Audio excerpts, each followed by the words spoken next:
So we are going to be talking about what is called the software development lifecycle. There are like entire courses built around these topics. Sometimes people will call this like software engineering. My goal for this lecture is just to sort of like introduce you to the fact that at a lot of software development firms, whether they be like game development firms or just like, you know, a web development firm or an app development firm, there is a process for developing software that is cyclical, that involves certain phases, but it's not as clean and packaged as I might make it out to be, because when it's done in the real world, things are often a lot messier. And so, yeah, we'll talk about sort of what it might look like in an idealized environment, and then sort of where some of that breaks down. And then the coming assignment is for you to sort of look over what are called some post-mortem documents, where game development teams talk about sort of what went well or what went poorly in their game development project, and for you to analyze it through the lens of the software development lifecycle. So where things went correctly or well, or where things went poorly, was that related to various phases in the software development lifecycle, and sort of where these teams maybe could have improved their process to avoid any pitfalls, or maybe sort of increase sort of the velocity of how things are being developed, et cetera, et cetera. And I have the snake eating its own tail here because of the fact that these things sort of, in the more idealized way, is just a sequence of phases that has a beginning and an end. But in an actual software development team, these things are sort of circular and iterative. So it's like you don't just start at one place at point A and get all the way to point B and you're done your project. There is sort of like a looping that happens, sort of like a game loop, but it's a software development loop. And so we'll talk about how that plays in as well.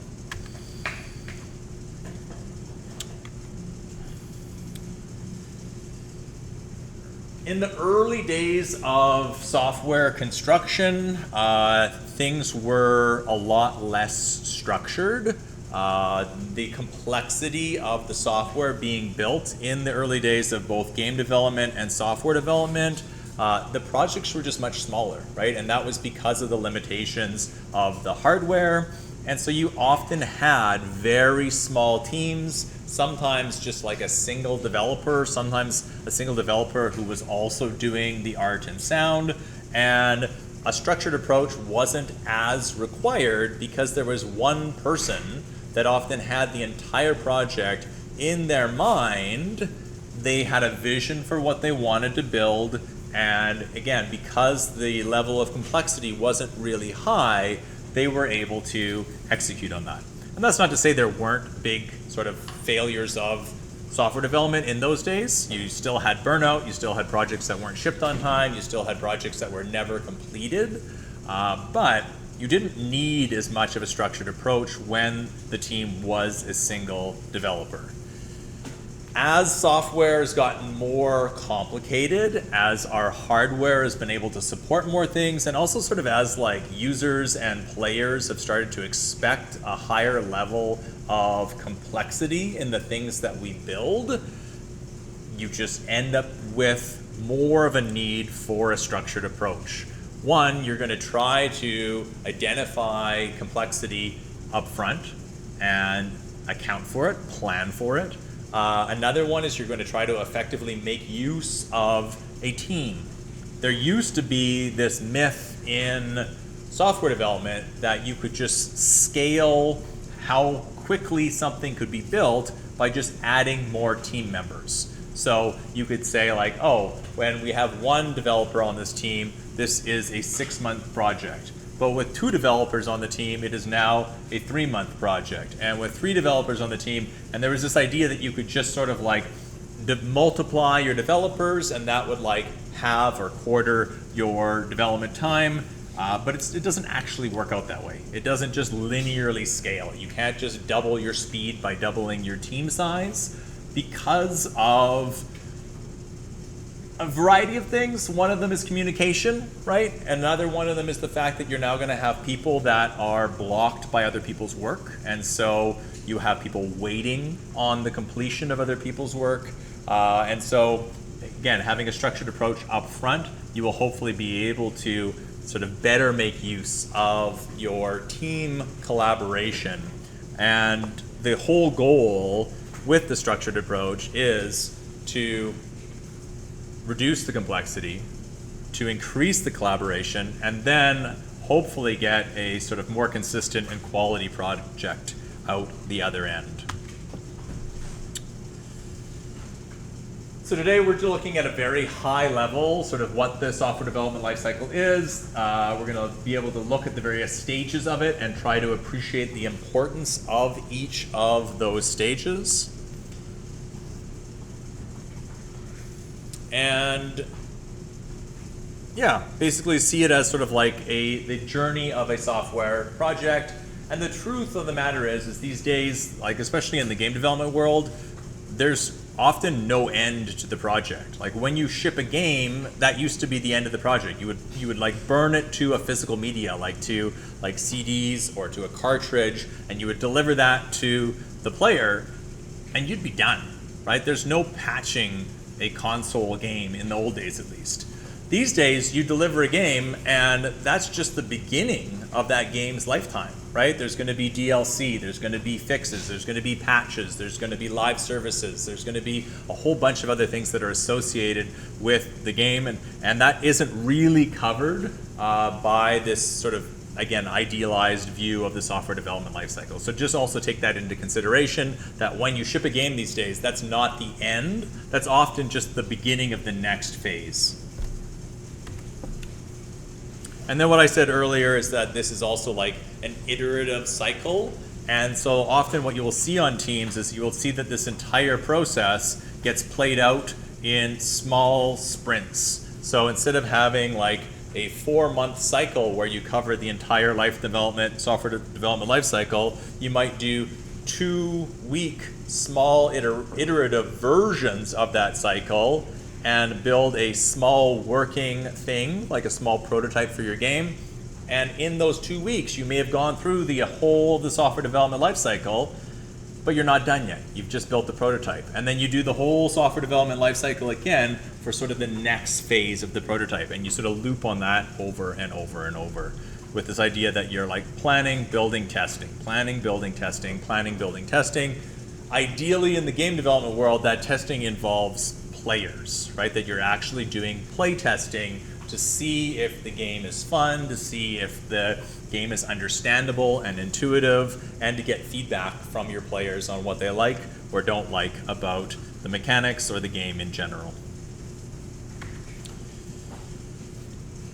So again, in that idealized version of the software development lifecycle, we have 5 phases. It starts with requirements gathering, it flows through into planning, then to a design phase, then to an implementation phase. This is where the actual, like as coders, this is where the actual coding is happening, is at the implementation phase. And then following that, you have a maintenance phase. And then the arrow back up to the top here is to reflect the fact that you really aren't done anymore, right? It used to be, in the early days of software development, you would go through these phases and you would get to, the end of the implementation phase, and yes, there'd be some maintenance to do, but you wouldn't be going all the way back to the beginning again. And now we do. So everything starts with requirements gathering.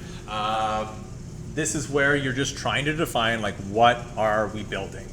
And this is also something that when we do projects in our various game studios, we want you to be spending a lot of time thinking about this, because this is going to shape what you are building, right? So often you will have an idea for a game that you want to build, but the actual requirements of what needs to be built will be fuzzier. And again, each member of the team might actually have a different vision of the requirements for the game to be built based on their probably game playing experiences, right? So like everybody, we're gonna build a roguelike. Well, that might mean something different to every player based on previous games, or every team member based on previous games that they have played or the types of games that they want to make. And so requirements gathering is going to be a phase where you're going to try to bring everything out into the open. So it's not only about maybe gathering these requirements from potential users or potential players, but also surfacing those to the entire team so that everybody knows what is being built. The real key factor here is sort of like how accurate and complete these requirements are. There's this whole idea in computing of like the idea of garbage in, garbage out. If you have any kind of process, that process can be as good as you want it to be, but if the things that are feeding into that process are effectively garbage, as good as the project process is, you're going to get garbage on the output. So if you don't have accurate requirements, if you don't have complete requirements, if you haven't spent enough time on what the requirements are, you're never actually going to get a solid quality product on the other ends of things.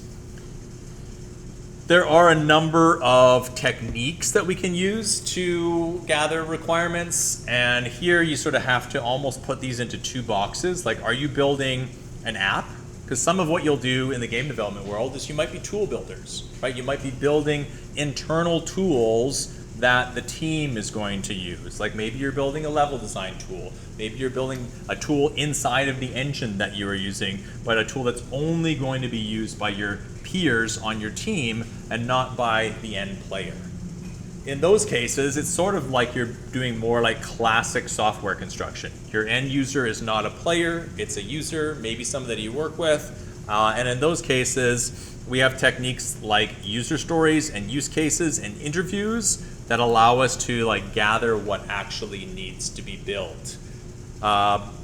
Next week, I'm going to go into detail on the idea of user stories and sort of how they let us frame requirements in sort of a player/user-centric way. And so that you're actually not just building things where you're guessing what your users want, but you've actually gone out and done some research as to like what the user wants in a particular tool, and then you've cemented those into requirements, and you go ahead and like build to those requirements. Often though, this can be a little bit like a game of like telephone or Gartic phone, if you've played that, where every time someone tells you about something that they want built, it might be going through layers of other people, right? You might not be speaking to the right person. You might be speaking to someone who manages the people that are going to use your end product. They might have a different view of the requirements of the tool compared to the actual end user of the tool who will be using it in the end. When it comes to game development, you're often not going to go to your users to ask them what the requirements are. It's very rare that you will go out and like speak to players and say like, hey, what do you want me to build? But nonetheless, you will likely have done some research on like current trends, what kind of genres are maybe trending right now, maybe genres that are underserved, and you're going to package those all up into a game design document, which is effectively another way of like making a requirements document. The biggest problem about the requirements gathering phase is that it's at the very beginning of a project, and that is exactly the time when we know the least about what we actually want to build. So you have this sort of paradox in that you want to, as accurately as possible, explain the requirements of the software being built, but you're at a point in the project where you actually know the least about what you're actually building. And that's why sort of a more sort of iterative project approach ends up becoming quite interesting.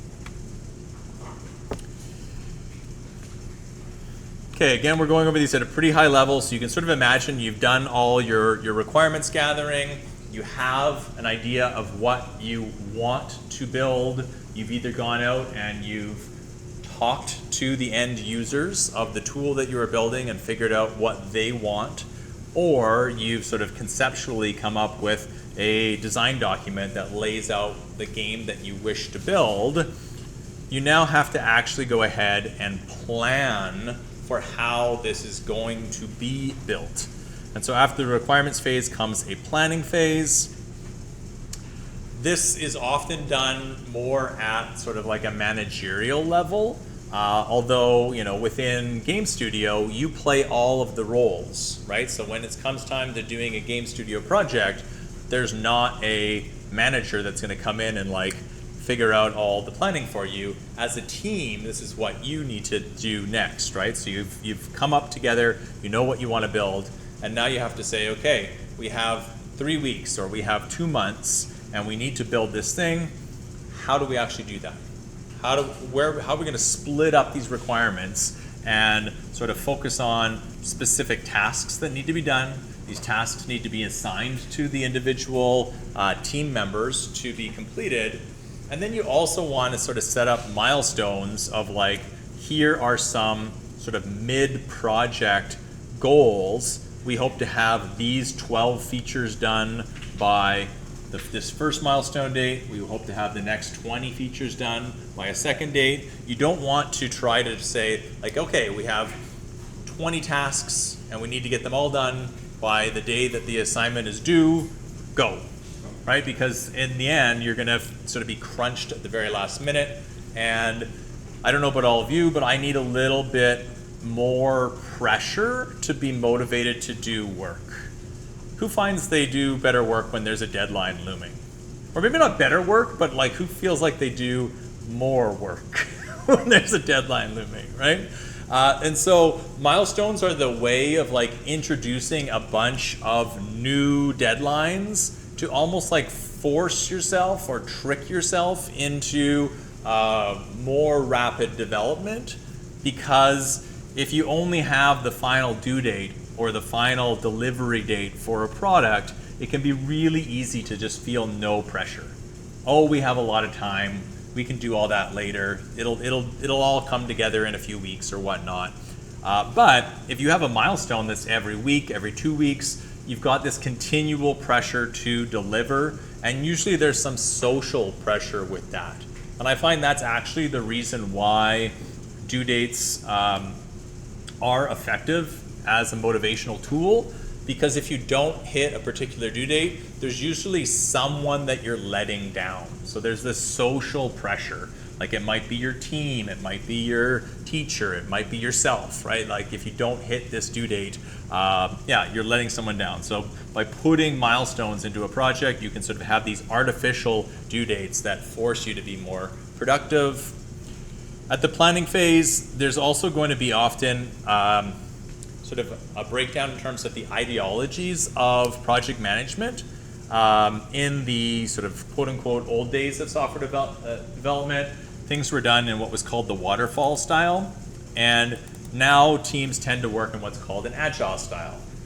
The only real difference between the two is in the waterfall style, that is the process where everything sort of ends sort of around here. It's maybe recognized that there's like a loop around maintenance, but there is no return back up to the top of the software development lifecycle. So in a waterfall style, you have perfectly planned out your entire project because you perfectly gathered all the requirements up front. It's not very realistic. It was sort of imported into software from the hardware development world and like the construction world, where that is how things happen. You're going to build a bridge. Well, you figure out the requirements. How big is the span of the bridge? What is it? Is it going to be a wood bridge? Is it going to be a metal bridge? You can gather all those requirements up front. You plan things out. You design your bridge, and you build it, and you're done. And in the early days of software development, it was thought that software could be like that too. That you could perfectly plan out the requirements. You could then in an idealized way, design out the product, and then just build the software and ship it. And it was quickly discovered that that was not only unrealistic for software, is that it wasn't taking advantage of the big difference between building physical things and building software things, is that software is just much more malleable than that. We just have so much more freedom when it comes to building software that we might as well take advantage of the fact that we have that freedom. Like if someone's going to build a bridge, yeah, maybe they might model this bridge out in like a virtual environment, or may build like a miniature version of the bridge. But like bridge prototyping is not necessarily like a big part of the bridge development world. Whereas in software development, you can quickly prototype a thing, show it to a client, show it to a customer, show it to a player, and get feedback and sort of iteratively loop on it. So what the sort of the quote unquote agile development world decided upon is that this software development lifecycle should actually be something that is just continually done over and over and over within a project, ideally in 2-week sprints. And so at the beginning of those 2 weeks, yes, you might have like thought the entire project out of what you're going to build, but at the beginning of the 2 weeks, you focus on what are the requirements for the thing we're building for this 2-week sprint. Let's plan out what we're doing over these 2 weeks. Let's design how, like the architecture of the software we're going to build in these 2 weeks. And then for the remaining of the 2 weeks, we will build that thing and ideally show it to a customer or play test it, see where it lands, where we get sort of thumbs up from our clients and our players are having fun, but also see where the flaws are and where things are not intuitive, where things are not fun, where things are just straight up crashing. And then we go back to the drawing board and we loop through the whole software design, development lifecycle again and again. And so it becomes this series of loops. And truthfully, you could loop that way forever, but you usually don't have enough money to do that. And so you have to sort of pick an end date and ship your product eventually.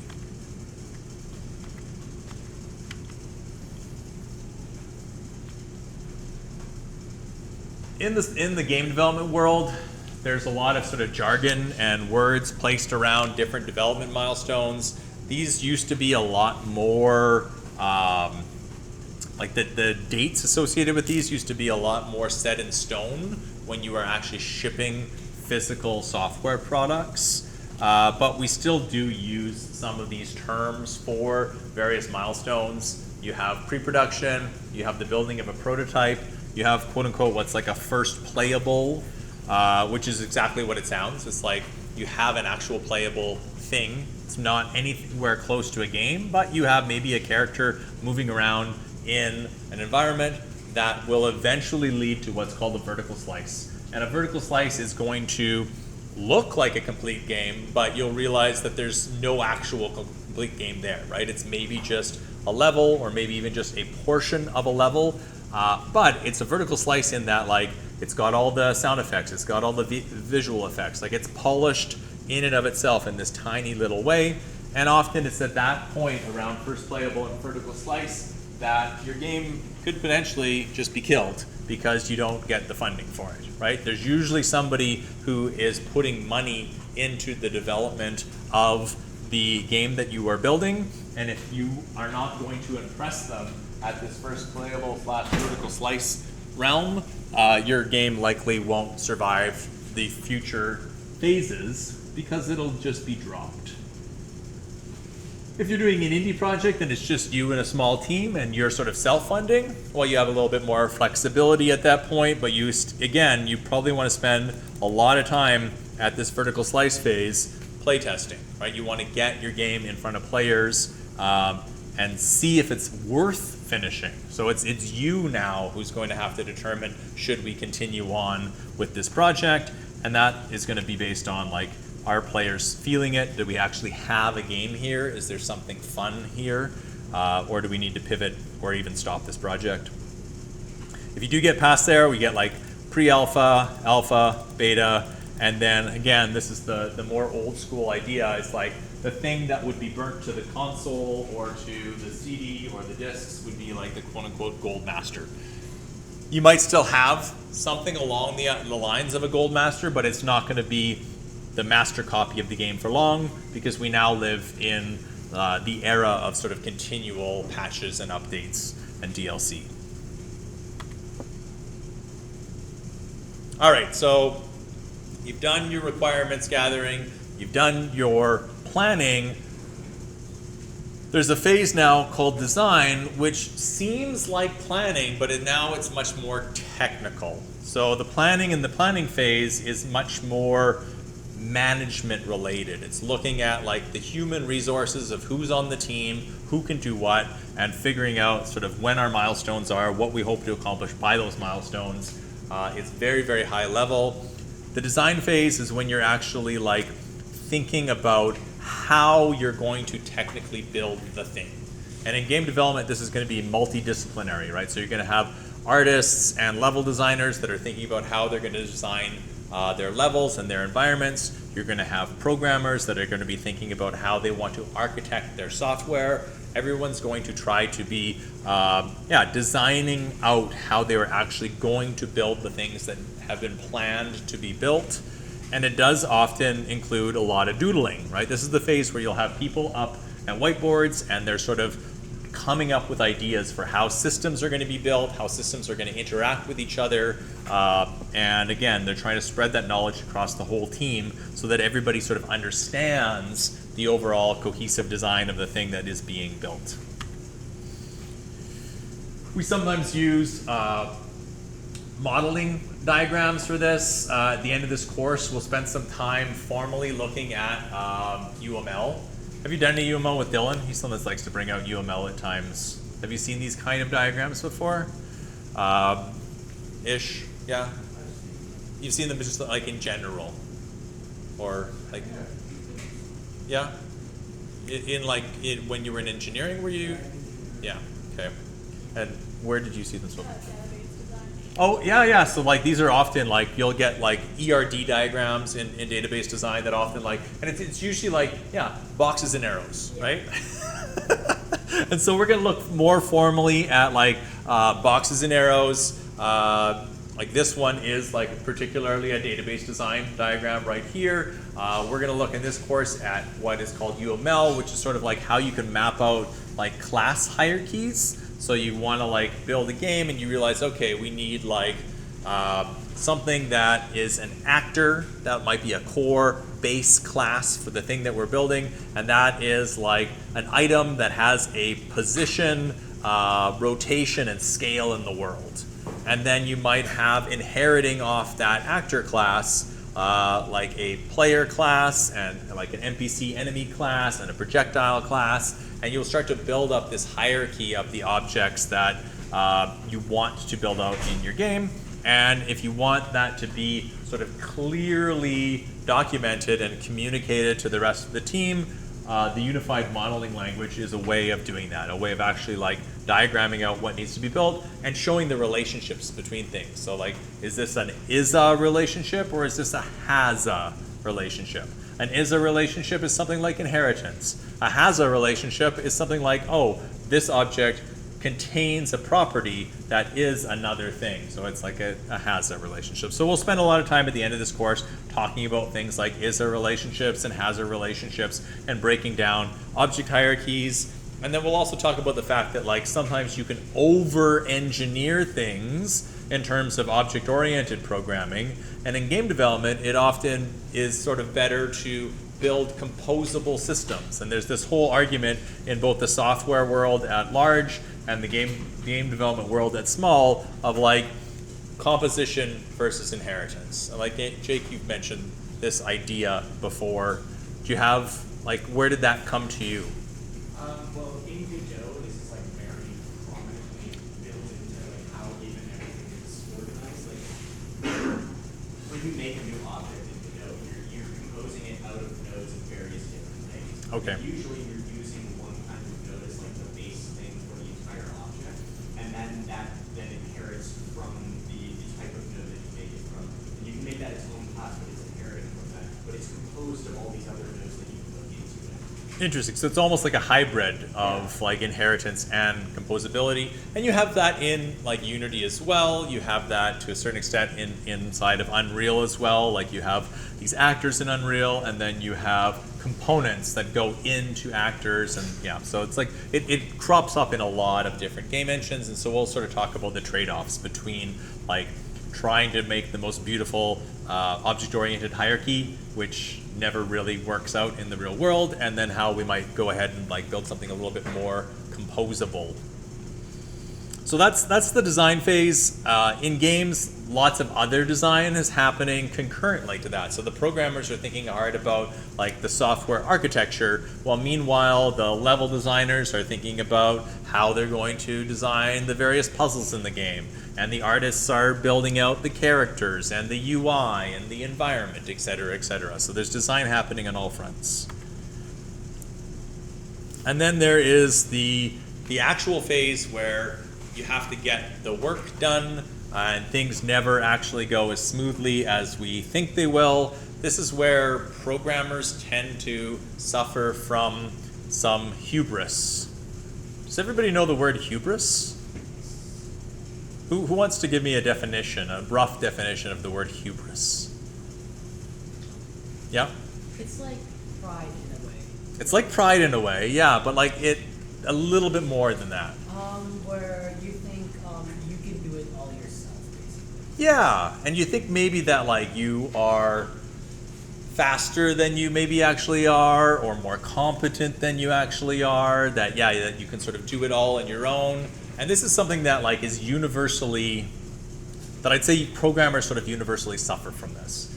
It's weird because we also universally also suffer from like imposters sort of feelings, and so we sort of like we're in this world of like sometimes feeling like we're like imposters and we're the only ones that don't know what we're doing, and at the same time when given a programming challenge we often say, oh yeah, no worries, I could get that done in 2 days, and then like 4 weeks later we're still like struggling with some weird edge case bug that we don't realize is that we've just typoed something. And like if we all we needed to do was like call someone over and they would like notice our bug in 1 second. And so the implementation phase is the one where you often actually have to go back to the planning phase and think about like, are the timelines that we set up in that planning phase actually realistic now that we've done the design work? Or was that all hubris? Is any of this realistic? And the answer is usually no, right? And that's where it's time to like the one phase that I don't have in here that I probably should is like somewhere between like planning, design, and implementation. There should almost just be like a mini loop here that involves scope cutting, right? Because like initially in the requirements phase, you're gonna come up with like a giant scope for the beautiful, amazing, giant thing that you want to build. And we see this happen on student projects all the time because all of you have grown up in the era of like giant games, giant complicated games. Whereas all of us instructors, we grew up in the era of like really small, often janky but fun games. But they were tiny, right? Like most of the instructors in this program like grew up with video games, starting with like the most basic of games. Like the very first game I played literally was Pong. Like that's like, I'm not that old, but I'm almost that old. I think Pong is 77 and that's like the same year I was born. And so like I sort of came up with the whole like world of video games and saw the evolution. And so whenever I'm trying to encourage students to make a game, I'm always trying to think of like, what is the tiniest but fun thing that you can build? But students are always thinking about, I just played this massive like multiplayer online infinite world game and I want to build that. And we got to go somewhere maybe in the middle.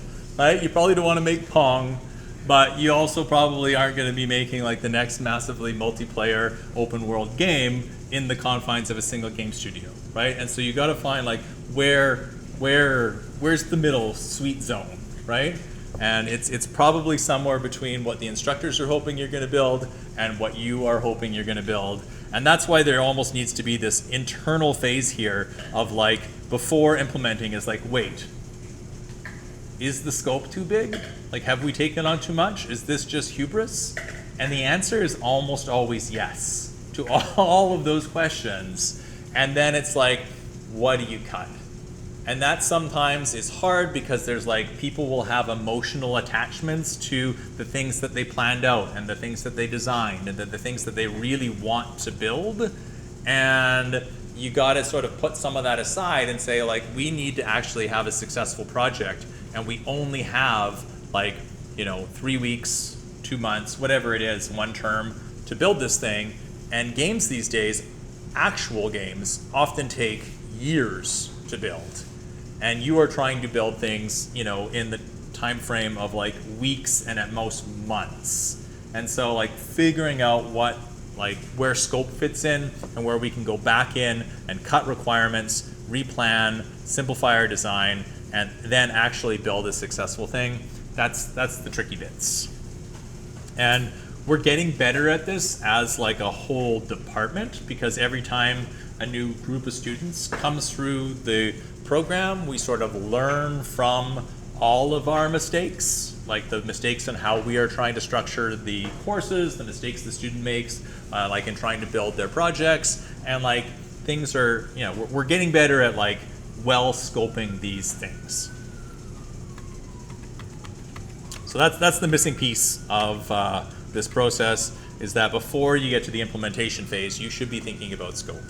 Nonetheless, in the implementation phase, the team still has to think about things like coding standards and best practices. Like if you have a number of people all writing code in a single project, you probably want it so that like that code looks like it was written by a single developer.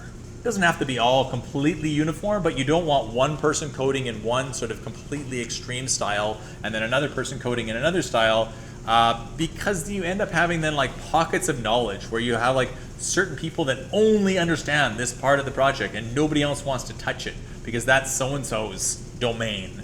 And people get very like possessive of their domains, and they also get very sort of like opinionated about how code should be built.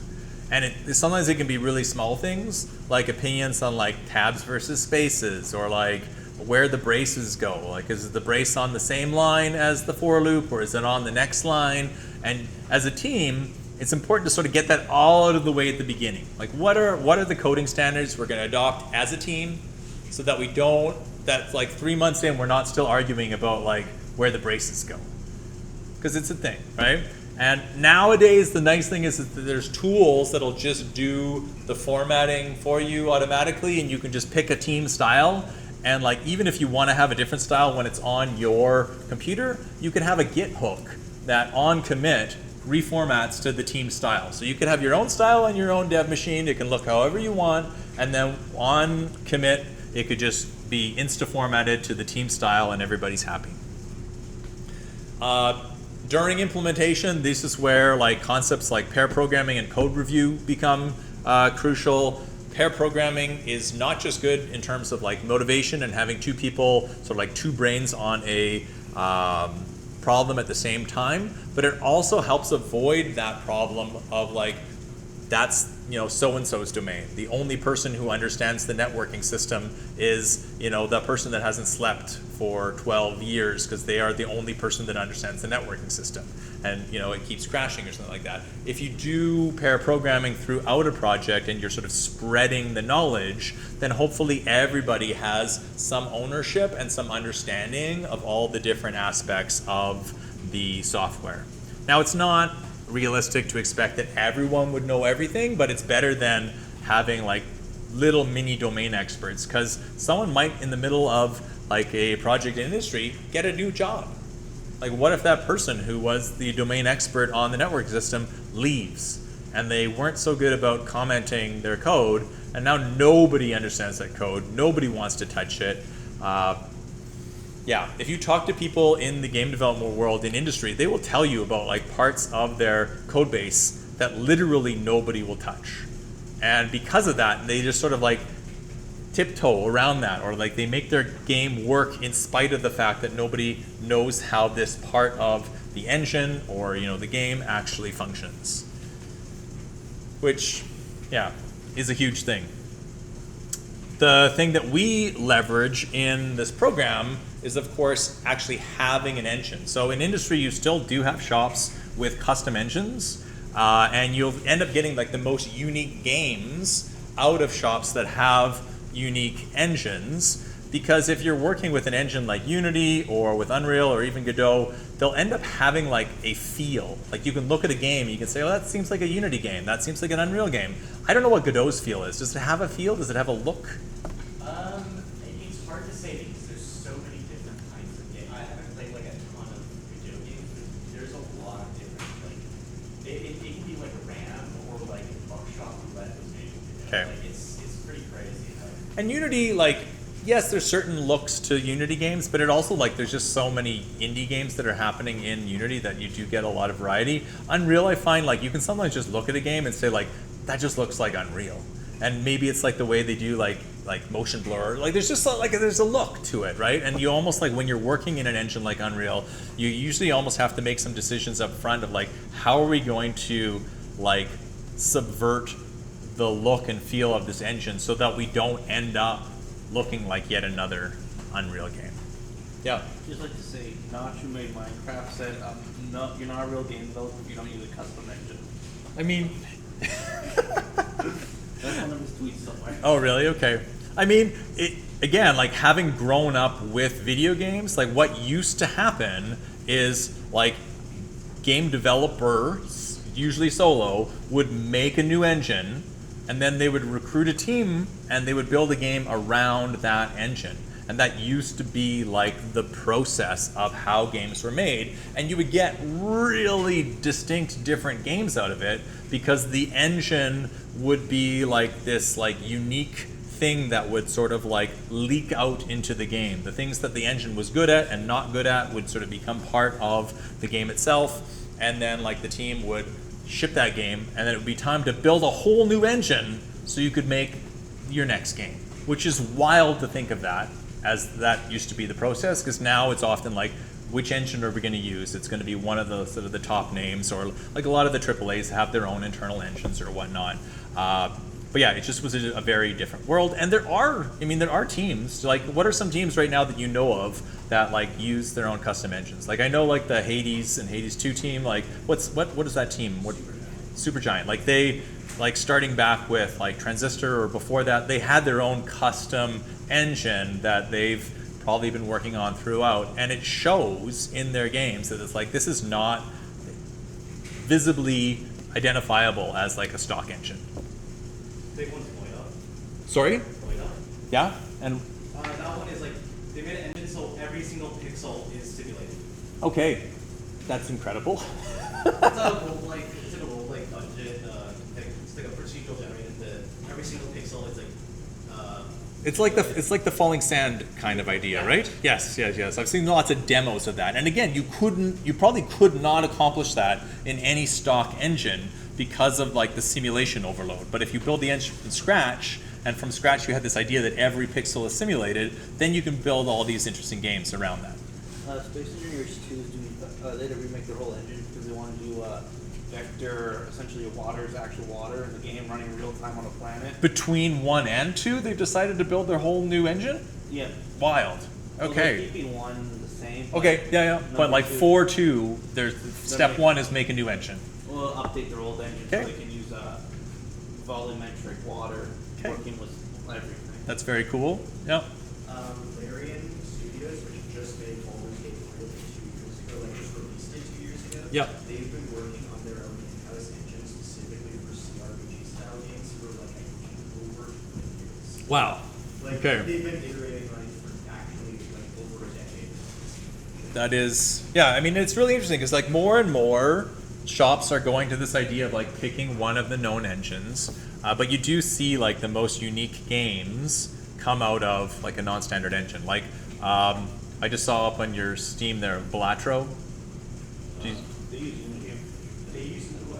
They use Lua Love, which is like not even an engine. It's sort of like a toy. It's sort of like a P5 of the Lua world. And again, like that is like a solo dev that built everything almost from scratch without an engine, right? Like, cause like, yeah, Lua Love is, you can't really even call that an engine, right? It is something just sort of like a graphics slash sound library similar to P5.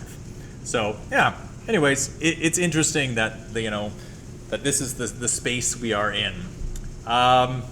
Any other thoughts on that? Because I find this really fascinating, this idea of like teams either picking an engine. There seems to be a lot of people that are gravitating towards like Unity versus Unreal or whatnot. I think games that need like more like efficiency, like RTS currently, you can't really get a lot out of Unity or Unreal Go just because pathfinding is so costly. Yep.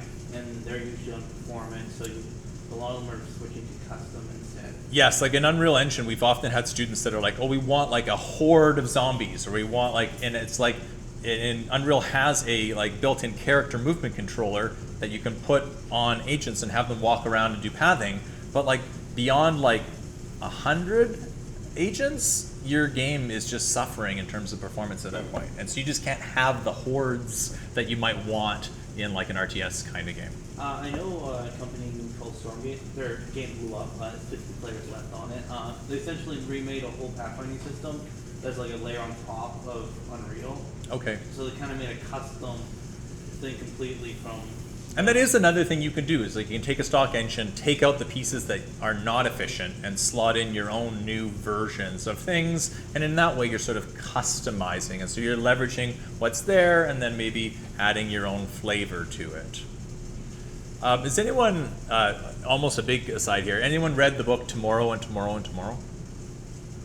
I have it on my shelf and I'm reading too. Okay, so if you like to read books, I highly recommend the game Tomorrow, or the book Tomorrow and Tomorrow and Tomorrow. It is about game development, but like spanning like the 80s through to today-ish. And it's about two friends that sort of both hate each other and love each other, that are like building games together. And it does a really interesting job of like showing the industry as it used to be in that era where you build the engine, then you build the game, and then you iterate on that. And so I highly recommend reading that book. It's also just like a really great friendship / love-hate story. So it's a good one. All right. And then you've made it to the end of the implementation phase, and then the truth is that you're not actually done. You're now in the maintenance phase. Right? Again, in the early days of game development, you were stuck with your bugs. You shipped your bugs and they were in your product forever. Like if you ship like a Nintendo cartridge, like that is it. There was a lot more, like the part of the implementation phase that I haven't really touched on is like quality assurance, right? So like after implementing things, you have to test the heck out of it. And this is where I think the industry has sort of dropped the ball a little bit, because now we just sort of like get to the implementation phase and just ship what we have, and then we let our players do QA for us, and then we start releasing patches and fixes and stuff like that. And that's a bit of an exaggeration, right? Like game development teams do have QA, but it feels like a lot of games get shipped that are full of bugs, where that used to just not be a thing, because you were forced to own your bugs. Like if you shipped with the bug, that was the bug forever in your software. Some gamers want them to have bugs, and they want to develop well as the game developers aren't making it.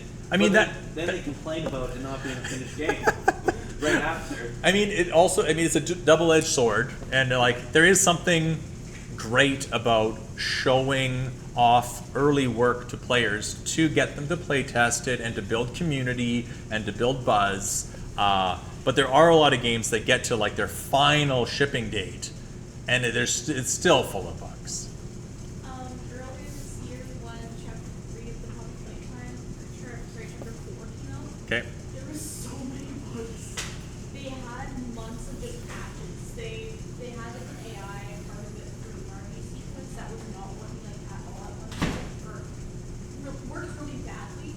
Yeah. So when players were like told like they had to hide during the sequence, the AI was catching them still, so it was like unable to even play at some point just because like they didn't test it fully and they rushed it out so quickly. Yeah. It was just And if you think about it, that's like, there was probably multiple places in this cycle where there were breakdowns, right? There was probably breakdowns in the planning, the design, the implementation, and often it's just like there's unrealistic expectations from up above as to like we have to ship this game now. right? And then there's like the hubris probably early on in the planning and design phases of like, oh, it won't take us long to make this game. And so yeah, there's many double-edged swords that exist in that world. Which is why it sounds like you're taking your time for the last chapter. I hope it's the last chapter. And often you don't even have the funds to take your time. Like sometimes as a studio, you're like, we have this timeline, this is how much runway we have to pay the salaries of our everybody, and we ship what we have. That's sometimes the reality of it. So yeah, it is hard, and we can't always just put full blame because sometimes your funding runs out. All right, but then you get to the maintenance phase, right? And here we do now have a way of, shipping patches. We have a way of shipping DLC. We have a way of like rebalancing after we see what happens when players are playing the game. And it's very rare for a team to release a game and just say it's done. Yeah. I think it should be called the Battle Pass. The whole maintenance phase. Yeah. Yeah, I mean that is The fair. battle pass. Because you're fixing bugs, but you're also probably adding new features. You're adding enhancements. You're maybe if you have a good software manager, you're maybe going in and refactoring some of the code to like help improve the quality of the code base to ensure that it can be maintained for sort of a long life. You might be doing game balancing. You might be working on DLC. The team might now be split. So some of the original developers that were developing the game and the artists that were working on the game and the level designers, they might all be put over onto the DLC team, and you might bring in a whole new team that now has to like maintain the software, but they weren't the ones that built it. And so you better hope that it was well documented, because you've just moved everybody who understands everything onto a whole separate team. And so there's also like, there's sort of like HR things that need to exist there as well. And so my whole point here is that like every stage in this process is the foundation for the next stage. You're effectively building like a house of cards. And so you better hope that you've built a solid foundation so that you don't get to the final phase and then everything sort of like falls apart. But as we all know from like watching games being released, games fail at any sort of point in their development, right? They might fail during development, they might fail on release, there might just be universally panned, on release, and then like 2 years later, players might be saying, oh, this game is finally at a place where I want to play it, right? Which is, again, an odd place to be. No Man's Sky is a perfect example. I've heard so many people say that, Came back. that it's actually a great game now. It's actually, they added a new feature where you can like walk in your ship now. I thought that should have been a feature like when the game was released. But again, like maybe they just had to ship it at the time. Like who knows what went on behind the scenes that led to it being shipped when it was, and at least they were able to put the work in afterwards to get it to where it is now. I don't know, I think it was 2,000 players left at one point. That's like dead.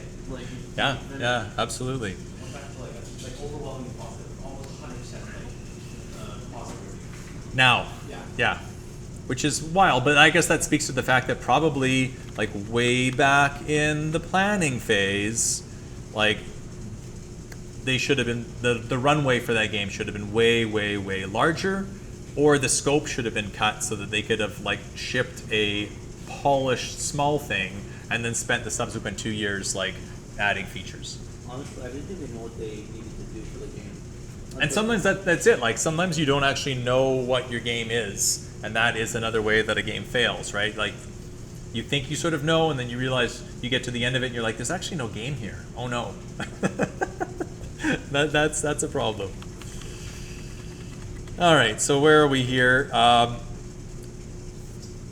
Throughout all of this, there's like a really strong role to be played by both the documentation and communication. This is something that like a number of the teams today, when they were talking about their Game Studio 3 VR projects, they talked about communication, about the fact that like, oh, if only we had mentioned such and such to each other early on, or if only we had been communicating more early on.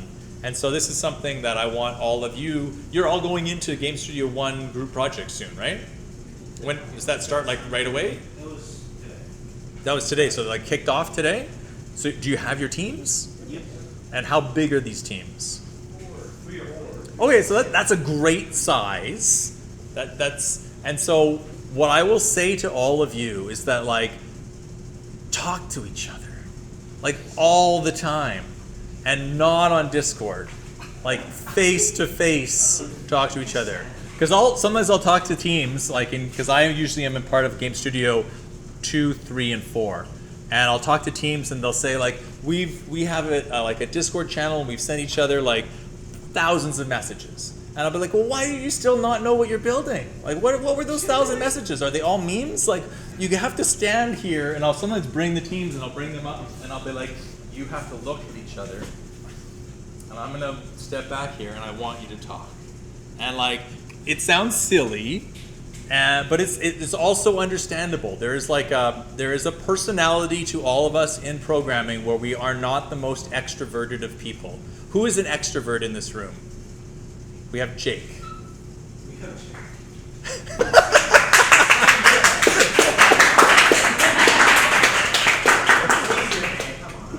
Okay, so we have Jake and Samuel.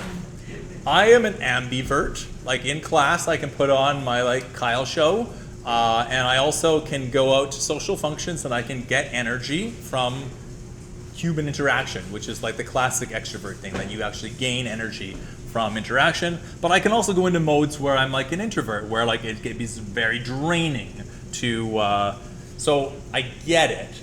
But what I want all of you to know is that the more you can try to push yourself into social situations in your projects, the better those projects will be. And the communication has to be face-to-face in person. Like, you can have a Discord back channel where you're talking to each other, and when you're not face-to-face and you're working from home or whatever, that's great too, right? Because it still is communication. But I think it can sometimes make you feel like you are communicating more than you actually are. And so on your Game Studio projects, I would encourage you to have as many in-person check-ins with your team as you possibly can. And if you don't think you can do the thing that you told your team that you can do, tell them as soon as possible. It can be really embarrassing on a team to feel like you've taken on too much and you don't want to tell your team that you don't think you're going to be able to hit the milestone. But it would just be so much better if you could just tell your team. And then usually the team won't be that upset, right? They'll be like, oh, I'm glad you told us. Let's figure out like a way we can like all work together to, to spread the load, to cut the scope, something. And this goes for like programmers and artists, right? Artists are also stereotypically introverted as well. And so you have to sort of all together force yourself into that uncomfortable space of like honest communication. Did I sell it? You gotta pitch it again. I pitch it every single Game Studio, and like to various degrees of success. So hopefully you will have, some part of this will have resonated with you. But I do see like the teams that are doing those weekly or even daily check-ins and are honestly telling each other where they're at, what they are going to get done, and what they just can't get done. Those are the teams that do the best, in terms of group projects.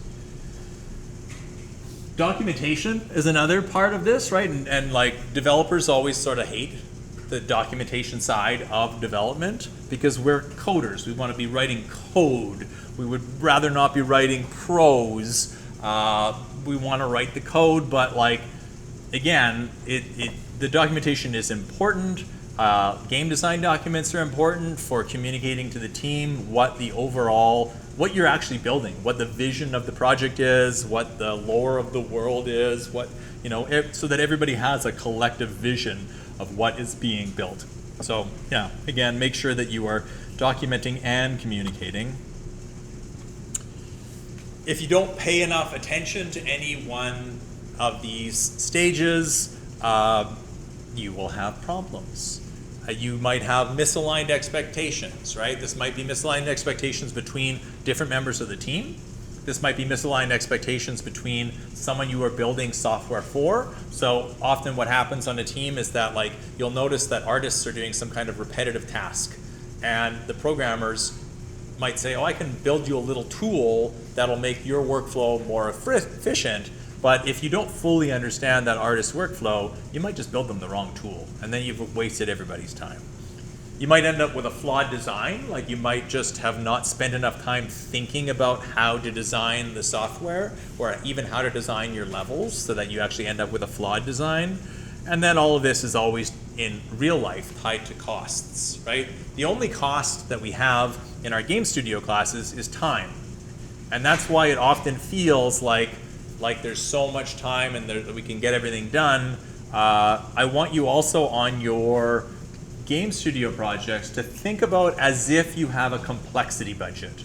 Like imagine that there is like some kind of budget that is tied to how complicated various aspects of your project are.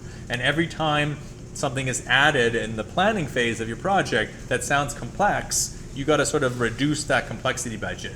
And eventually you can just sort of say to your team, I think we're out of budget. We don't have, this is too much complexity, right? Because there's no costs in game studio classes. So it's very hard to constrain students to making something small when all we have is like a due date that's often many weeks out into the future. So I want you to just personally think about as if there is some kind of complexity budget that you don't want to blow. So there you go. I've talked long enough. We've looked at the software development lifecycle. It used to be a straight line from requirements gathering straight through to maintenance, and then you were done. Now you're never done. Games, like the goal for most games is to live forever, right? To squeeze out as much player time as they can, like until no one will play anymore. And the hope is that like the certain games become those forever games. Like my kids are still playing Minecraft like all the time. I think Minecraft's different. Well, I mean it's different because it's a sandbox, right? But my kids are also still playing Roblox. But again, that's a platform. So yeah, but really a lot of times when you ship a game, you're hoping that that game has a long life, that you're going to be sort of like having a continual player base, having new people purchase, sign up, join, play, and that you will be, adding DLC, you'll be making new versions, et cetera, et cetera. So like, sort of gone are the days of like shipping, and that's the end. Any final thoughts from all of you on anything that I've said today? Did that make you think of, along the way, any sort of games that you've played recently or heard about in the gaming world, or sort of like famous moments of where games might have crashed and burned in terms of their software developing lifecycle? I'll come back to you, Brett. Yeah. I mean, most online live service games have crashed and burned at some point. Like I think, I used to play lots of Hearthstone as a kid. Yeah, for And sure. As the years have gone, games got worse and worse, and now player base is crashing. Yes, it's very hard to make that kind of forever game, even just on a basis of novelty alone, right? Eventually, unless you're keeping the game really, really fresh, you're just going to lose players because it's not the novel new thing anymore. And then you might get desperate and you might be adding things that like actually make the game worse. But that's very true. I've learned something. Any game made by a Blizzard employee seems to be doomed. Like an ex-Blizzard employee? Yeah, Or- who like a former, this was made by a former Blizzard employee, and the game's destroyed or on fire or burned. Well, and that might just come from the fact that like when you work at Blizzard, at least historically, there was like a never-ending flow of money funding the internal engine that was Blizzard.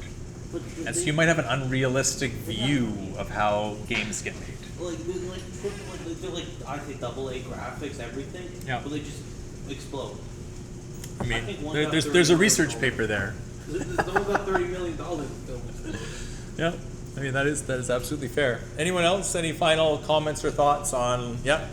I remember the game that used to be the game for Splitgate, and then Yep. That novelty wore off, and then suddenly they got like more desperate in terms, and then suddenly it kind of killed the game. And then they decided to relaunch it with Splitgate 2, and I haven't heard anything since. Okay.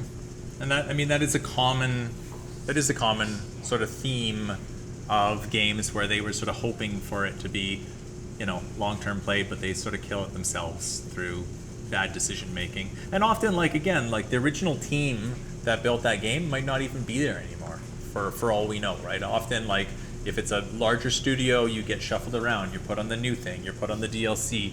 And so, yeah, there's a lot of like internal HR things that can that we don't see going on that go into the downfall of some of these games. All right, everybody, I'm going to give you a little break, and then we're going to talk about an assignment which is related to this. And so we'll take like a 15-minute break, and then we will talk about the software development lifecycle assignment.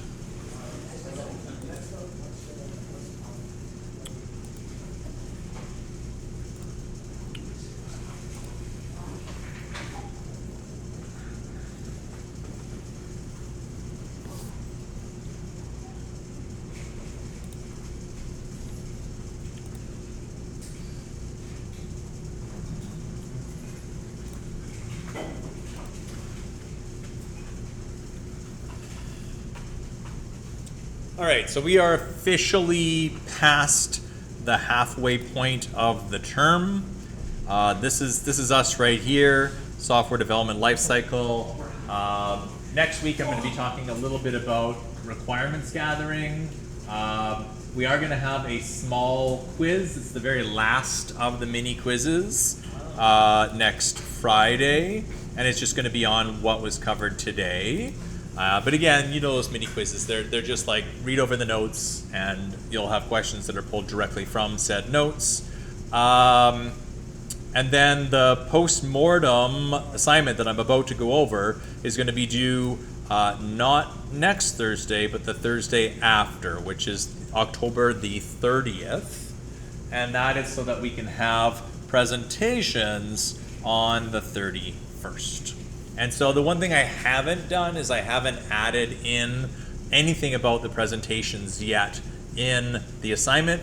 And so just know that the assignment is going to grow in scope ever so slightly because I'm going to maybe dial down some of what I'm asking for and like have you sort of redirect a little bit to also making like presentation slides. Because one of the things that because we just sort of did it on the fly last time, students came and they put up their reports, but they're just like written reports. And so they just sort of had them up as something to reference, but they weren't helpful in terms of like no one could read the written report. It was just like a wall of text.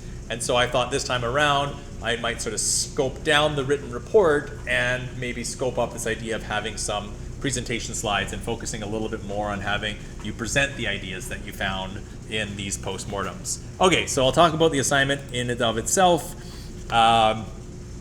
So a software postmortem is a document. It's something that is commonly done in the industry as part of the software development lifecycle, usually somewhere, you know, in between the end of the implementation phase and in the middle of the maintenance phase. It's a way for the development team to go over what went right, what went wrong, where were the wins, when were the losses, and the hope is that you can learn from what went well and what didn't go well so that next time around, the next project you build, you can, you know, double down on the things that went well, avoid the things that went wrong, and hopefully like do a better job. And so there is a website that used to be called Gamasutra, it's now called GameDeveloper.com, and for years, game development teams of all sizes posted their postmortems to this website. So this website has like, you know, like a treasure trove, but mainly older ones. So if you're looking for newer games, it's going to be less likely to find it. But they have a few sort of meta articles on the site where they sort of like go over some of the classic postmortems that are part of, you know, the archives of this site. So for example, this one has what they call like 10 classic postmortems, and like they've got Diablo 2 in here, they've got like Baldur's Gate 2, yeah, they've got lots of the original Unreal Tournament, etc., Age of Empires 2. So you can go through this, you can pick one of these. Another thing you can do, I don't know if you've ever on Google done what's called a site search, but you can force Google to search on a particular domain by just saying like the word site and then a colon, and then in this case, gamedeveloper.to, and then you can also do on Google in title searches. And so here I said like do a site search of gamedeveloper.com, but then make sure you're looking for the word postmortem, or because Google also supports Booleans, in title post space mortem, because people sometimes put a space there, some people don't. And so by doing that, you can get like, it'll surface a lot more games, and you'll find even some indie games on here, and you can basically just go through and sort of like basically just look at the titles and see if you recognize a game or it's a game that you want to dig deeper into. So the beginning of this project is just going to be you trying to figure out which game postmortem you want to delve into. And then you're going to write up a little report on it. And as I said, the one thing I'm going to change here is probably the size of the report. I'm going to probably make the report a little bit smaller than I previously had. The previous one, I was asking for like 800 to 1,200 words. And the idea was that there's going to be an introduction, which is going to be an overview of the game that is the postmortem that you selected, including its genre, its popularity, the size of the development team, what innovative features it may have had and when it was released. And some of that information might just straight up be in the postmortem document that you find. Sometimes you might have to go to external resources like Wikipedia or somewhere else to see if you can try to find some of that information. If you can't find it all, that's fine. But it would, when we're doing it all as a group, it would be helpful if we could try to all have the same approximate sort of stats in the introduction, because then it'll be easier to like compare and contrast between the different games. Then you're going to have a section on both what went right and what went wrong. And in the postmortems, they often literally have a section called what went right and what went wrong. Your goal, though, is going to be to try to tie it into the software development lifecycle. So they're going to talk about a lot of things that went right and went wrong, and you're going to try to analyze that and think to yourself, okay, is this something that happened during the planning phase? Is this something that happened during the implementation phase? Was this requirements gathering related? Was this maintenance related? And you'll try to place it in the context of the software development lifecycle. So when you say postmortem, like you said Age of Empires 2, Yeah. isn't that game very alive still? It is, but this is the report, like after they shipped the game, they put together a report. And then that was the postmortem. So it's like every game thing you have a postmortem, or just I mean, probably internally, but not all of them are published online. And so a lot of teams, especially in sort of the early days of the GameDeveloper.com website, it was just very common. Like you ship a game, and then you put together a postmortem, and you put it on the website, and you go from there. So you're right. There are some games that are still around. The postmortem is both looking at like what went right and wrong in the initial development of this game, from like pre-production to its release. so it's not the depth of the game, it's just Correct. Yeah, so postmortem is more just the term we use for like looking back over the highs and lows of a project. So it doesn't necessarily mean like, because it's got the word mortem in it, which makes us think of like death, but it's really just like looking back on a project, what went right and what went wrong. So you'll analyze those two things, what went right and what went wrong. You'll try to place them into the context of the software development lifecycle, and then you will summarize your findings, and you will try to like put together some like actionable recommendations. So like if you were on that team and you got to the end of this postmortem, what would you recommend for you and your team the next time around? Like based on the things that went right and what went wrong, what would be the best course of action if you were to build like the next game? And yeah, so that's your conclusion. You're going to cite your references. You'll all be referencing at least one document, which will be the postmortem, but they'll also may be third-party sources that you need to cite as well. Just letting you know, the pages that had the postmortems Yeah. doesn't seem like any of them are active anymore. There's only one So the problem with this web page, like gamedeveloper.com in general, is that it's sort of broken. And so this drives me nuts every single time, is that you'll go to it and they'll often like be blank. They'll put, was it just pulling up blank documents for you? It goes back to their home. Okay, so we might have to refine some of these by way of. I think only the first game on the list works. Okay, when I go through like this list, I see a lot of those same games, and so like to refine them, we could just like Diablo 2, for example, we could just say like Diablo, and add that here, and then it's probably still on the page, but they've broken their URL structure. So, but yeah, thank you for pointing that out, because the other problem this website has is often you'll click on links and it'll just load up what looks like a completely blank page. It's like a white document. And you often have to just reload the page or bring it up in another browser. They've done something horrible to this website. And so it doesn't always work as you might expect it to. Can you just copy the link and see what the URL is actually sending you to? Like the previous one? Yeah. Yeah, so let's hear, this is the proper one where the link ends in like design, postmortem, Blizzard, etc., and then the link that this one has, if I just paste it into like Notepad. It'll say Kama Sutra. Oh, is that what it is? There we go, probably. But it's also like, it's at like an old path. See, it's like view featured some number, and then postmortem Blizzard Diablo 2, and they've like moved it and they've broken their. This is the rule. Like, I used to be a web developer, so like the rule of web developers was like cool URLs don't change, and then never change your URL structure, or if you do, provide perfect redirects. Anyways, if you want to use one of these games, you'll have to do the site search and then put the game name in, because the game will be there. It's just that they've broken their URLs. But yeah, that's great. Thank you for mentioning that, because that's often what happens here, is that it's like hard to get to things because their URL structure.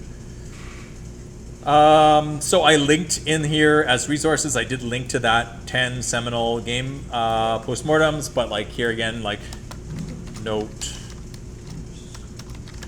broken URLs, and then I've also copied the Google search, so you can sort of like piggyback off of that. And then an interesting thing is that like Microsoft, a team at Microsoft, probably part of the Xbox team, went and did an analysis of like 155 postmortems from the Game of Sutra website, and they did some sort of look at like commonalities in terms of things that went right and what went wrong. So as part of your research, you might find it interesting to sort of go here and sort of look at the meta level of what they found when they looked at those 155 different postmortems. And you know, there was probably a lot of like commonalities that they found across what went right on the projects and what went wrong on the projects. There is a rubric. Again, just give me like a few days. So you can of course start on this project, but know that two things. Know that the length of it's probably gonna be decreased. Know that there's gonna be an added part of the rubric that is going to be for the presentations and the presentation slides that you're going to be preparing. But you can still, you know, get a pretty good sense of how this is going to be marked by looking at the rubric. And what else do I have here? Citations. I have a little guideline on how you should cite things, specifically citing any URLs you might make use of. There's a bunch of different styles of citation, and I've just picked one of them, which is called APA style citations. It's just a way of like having a uniform way of saying like, this is where I found my, like these are my source documents, and sort of how to quote them at the end of your project. What else do I got here? Try to collaborate amongst each other so that you don't do the same games. And to like encourage you all to do different games, I've got a sort of potential deduction if you end up doing the same game as someone else. So it says up to 2 marks will be deducted if the postmortem you select is the same as any other student in the class. So that just means you all have to like sort of communicate with each other to like make sure that you're not doubling up on the same game. Late submissions are of course 10% deduction immediately, and then 10% each 24 hours after that. Please don't get ChatGPT to write your postmortem for you, because it definitely could. You could just feed in my assignment and you could feed in the postmortem and it would just give you an output, but then you would be very underprepared to give your presentation. And that's it. That's all I got for this assignment. Again, in a few days it'll be slightly updated to include the aspect of the presentation. Do you have any questions or concerns around this assignment and sort of the timeline of the assignment, which is approximately 2 weeks? All right.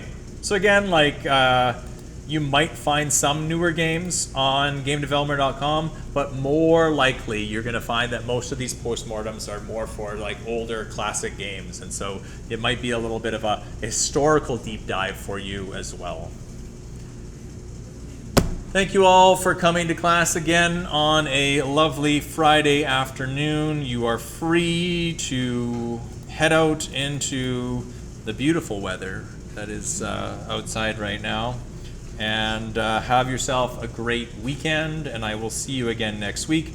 And good luck on your Game Studio 1 group projects. Remember to talk to each other in person.